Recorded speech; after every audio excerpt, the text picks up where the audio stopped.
তো শফিক, তুমি এখন মান্থলি কত টাকা ইনকাম করো? দেখো মারা, শফিক এখানে বলবে না, শফিকের হয়ে আমি বলছি।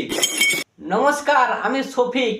মানে নাটকের থেকে বেশি, কারণ আমার মাঝে মধ্যে ভিডিও ভাইরাল হয়, তার জন্য আমার ডিমান্ডটাও বেশি, যে মাঝে মধ্যে যার সাথে ভিডিও করি তার সাথে ওইসবও করি। মানে তার জন্য আমার বেতনটা 50 থেকে একটু হলেও কম, কারণ আমি ছোট, ওইটাই। তোমরা নিজে মুখেই শুনলে শফিকের বেতন ঠিক ওই জায়গায়, কারণ শফিকের রিসেন্টলি একটা ভিডিও ভাইরাল হয়েছে, যেমন এটা। আমি যখন তোমাকে তো এখন নাটক করতে আর দেখা যাচ্ছে না। নাটক করে কি হবে? নাটক কম কর প্রিয়। দেখো এইখানে শফিক যার সাথে পডকাস্ট করতেছে তার একটু ভুল হয়েছে। যদি বলে তোমার এখন নাটক, ওই সব নাটক করতে কত টাকা তুমি পাও? এছাড়াও ফানি নাটক করে কি হবে? শফিক যা নাটক করছে এখন পুরো পনস্টার।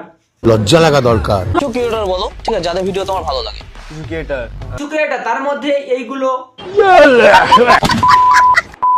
তোমরা এই ভিডিওটা দেখার জন্য লং ফরম্যাটে যাও, পুরো ভিডিওটা দেখতে পেয়ে যাবে। টাটা।